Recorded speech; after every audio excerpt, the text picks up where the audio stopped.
Ok, vamos mergulhar nisso aqui. Temos um cenário geopolítico global bem agitado essa semana, né? O ponto de partida foi uma ligação telefônica, uma conversa de uns 30 minutos que deu o que falar entre Lula e Trump. A nossa ideia aqui é tentar entender o que está por trás dessas movimentações todas. Tipo, o que significa essa aparente reaproximação Europa-Brasil? E como isso se conecta, né, com a crise política lá na França, as tensões Rússia-Ucrânia e a situação sempre delicada entre Israel e Palestina. É um tabuleiro bem complexo. Exatamente. E o fascinante é ver como tudo isso se amarra, né?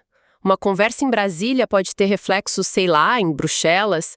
Uma crise de governo em Paris, por exemplo, pode travar um acordo comercial importante pra gente aqui na América do Sul. E um conflito no leste europeu sente a pressão de Washington. Sim, nada tá isolado, é tudo interligado. Pontos, sem muita enrolação. Tentar ligar essas informações que a gente tem.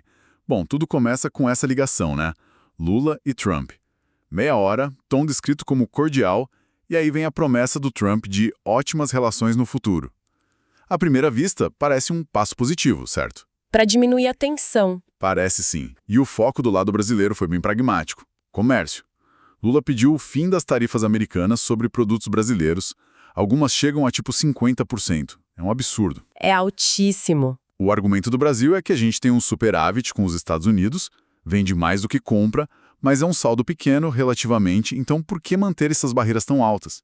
A lógica econômica do pedido é clara, né? O Brasil quer aliviar a pressão nos exportadores. Só que aí, a resposta da Casa Branca veio com um balde de água fria nessa aparente cordialidade toda. Como assim? Para liderar as negociações do lado americano, eles nomearam Marco Rubio. Marco Rubio. E por que esse nome especificamente acende um alerta? Porque o Rubio, ele não é um nome qualquer nesse contexto, né? Ele é senador republicano da Flórida, conhecido por ser um crítico, assim, histórico e bem vocal dos governos do PT, incluindo do Lula. Uhum. Ele já esteve envolvido em articulação de sanções contra autoridades brasileiras, é visto como um aliado forte do bolsonarismo lá nos Estados Unidos.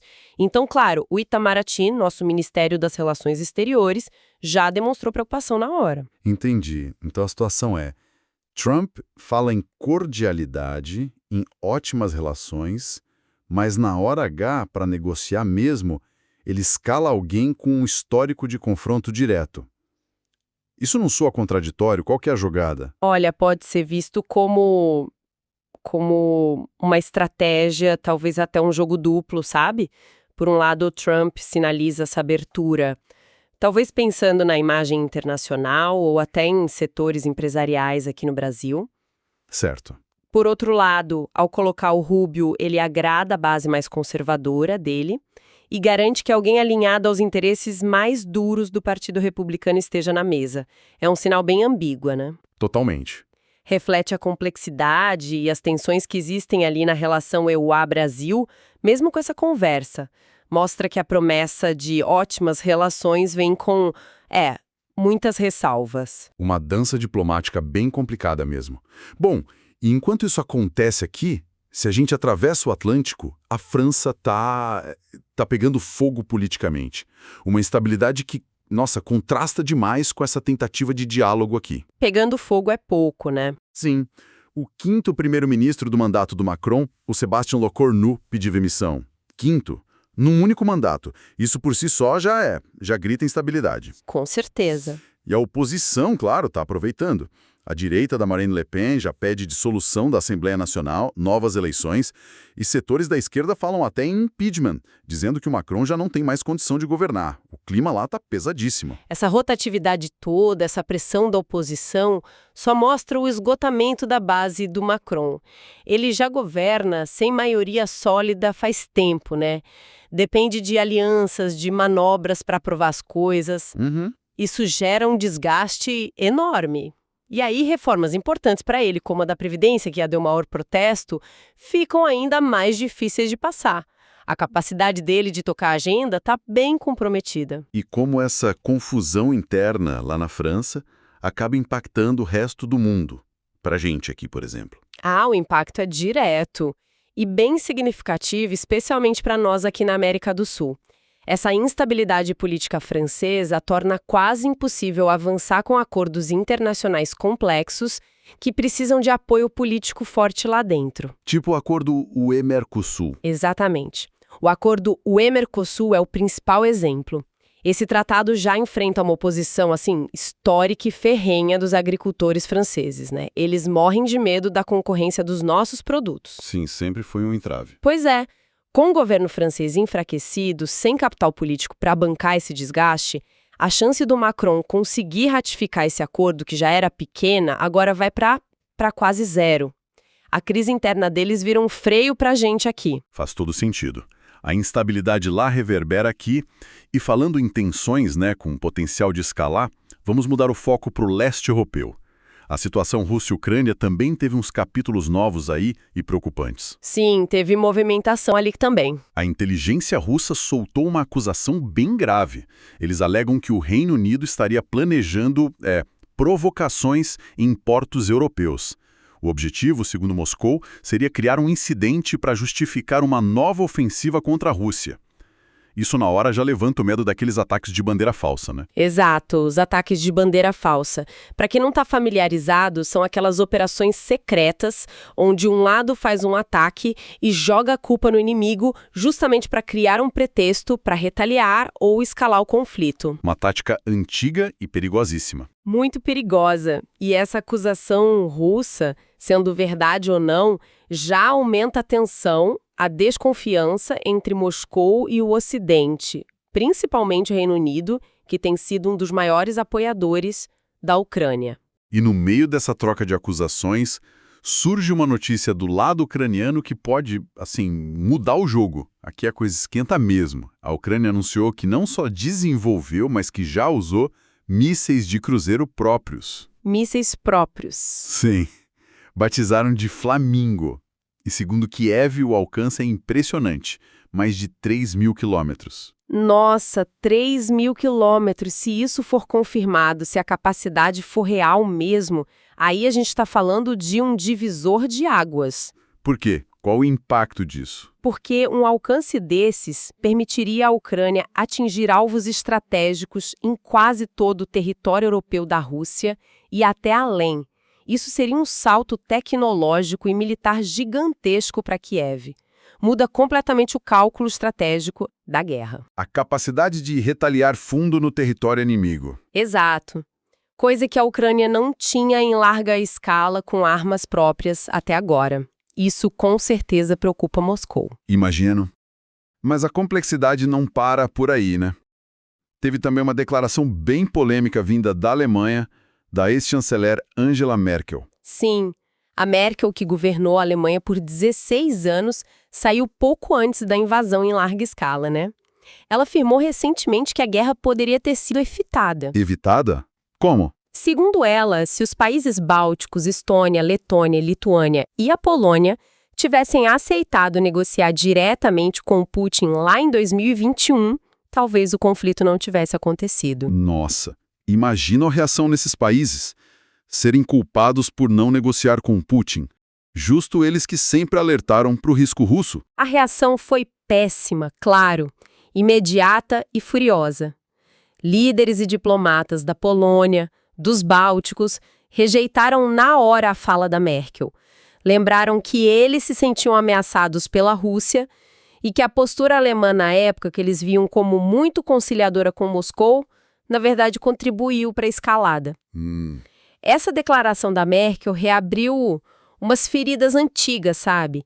Expôs de novo as divisões dentro da Europa sobre como lidar com a Rússia antes e depois da invasão. E essa fala dela não acaba reacendendo também aquelas críticas antigas sobre a política energética da Alemanha no governo dela, aquela dependência do gás russo, o gasoduto Nord Stream 2? Ah, inevitavelmente. Os críticos apontam justamente isso, que a forte dependência alemã do gás russo, consolidada nos anos Merkel, deu ao Putin uma ferramenta de pressão econômica e política enorme sobre a Europa. E que isso pode ter encorajado a Rússia a ser mais agressiva. Exatamente, acreditando que a Europa ficaria de mãos atadas por causa do gás. A construção do Nord Stream 2 sempre foi muito controversa por isso, por aumentar a dependência e ainda por cima passar por fora de países como a Ucrânia e a Polônia. A fala da Merkel agora joga mais lenha nessa fogueira toda. É um vespeiro diplomático e energético. Bom, para fechar esse nosso panorama geopolítico da semana, vamos para o Oriente Médio. Teve uma movimentação do Trump sobre o conflito Israel-Palestina, né? Teve sim. Pois é, o Trump, que está tentando se colocar ali como um mediador, ele anunciou o adiamento de um prazo que ele mesmo tinha dado para um acordo de paz entre Israel e o Hamas. Ele tinha colocado uma pressão, né? Enorme. Prometeu resolver o impasse até o fim da semana, chegou a fazer ameaças bem pesadas, tipo disse que transformaria Gaza em um inferno se as negociações falhassem. Agora, ele voltou atrás nesse ultimato. Olha, por um lado, esse adiamento pode ser visto como um respiro, né? Uma tentativa de dar mais tempo para a diplomacia, para evitar que a pressão do prazo, que ele mesmo criou, implodisse tudo. Talvez a retórica agressiva fosse só tática. Pode ser, uma tática de negociação. Mas é crucial entender que adiar o prazo não resolve, assim, absolutamente nada dos problemas de fundo.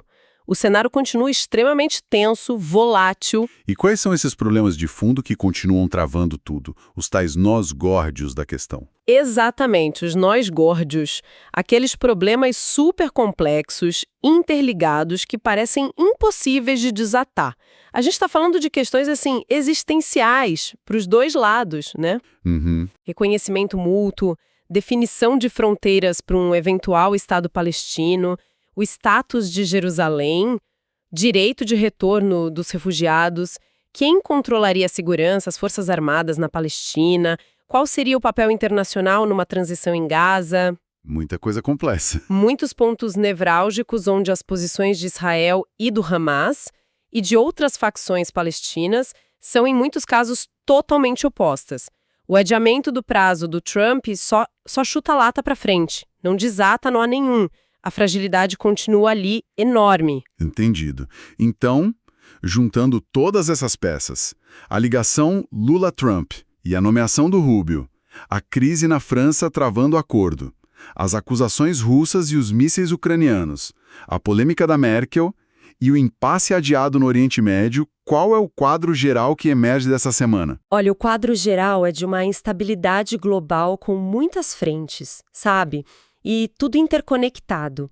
A semana começou com um gesto diplomático ali entre EU e Brasil, mas a gente viu rápido como as tensões internas, os interesses conflitantes acabam dominando. É verdade. A gente viu uma Europa politicamente frágil na França, incapaz de avançar em pautas importantes. Viu o conflito no leste europeu ficando tecnologicamente mais perigoso e diplomaticamente mais complicado com essa fala da Merkel. Viu uma América refletindo as próprias divisões internas na política externa, como na escolha do Rubio, e um Brasil tentando navegar nesse cenário todo turbulento, buscando espaço, mas recebendo sinais bem contraditórios. Quer dizer, então muitas promessas, muitos gestos diplomáticos, mas pouca estabilidade real no horizonte. Entre o discurso da diplomacia, a promessa de ótimas relações, os apelos por negociação e a realidade mais brutal das pressões políticas internas, dos interesses nacionais que batem de frente, dos ressentimentos históricos. A nomeação do Rubio é um exemplo disso. Exato. A nomeação do Rubio, a crise francesa, as divisões que a Merkel expôs, a falta de avanço concreto no Oriente Médio. Tudo isso aponta para um cenário onde a cooperação de verdade, a estabilidade duradoura, parecem coisas ainda muito distantes. A única constante parece ser a incerteza mesmo. E isso deixa a gente com uma reflexão importante, eu acho. Nesse tabuleiro global tão volátil, qual é o peso real das palavras, dos acenos diplomáticos? Até que ponto uma ligação cordial, uma promessa de boas relações, pode de fato superar as barreiras das disputas políticas domésticas, das alianças estratégicas que já existem, dos conflitos que se arrastam há décadas sem solução. Fica essa questão sobre a distância, né? Que talvez esteja até crescendo entre o que se diz na diplomacia e o que de fato se faz na geopolítica. Uma semana intensa, sem dúvida. Mostra como cada movimento numa parte do mundo gera ondas em outras. Muitos fios soltos aí para a gente continuar acompanhando de perto. O jogo global segue bem imprevisível.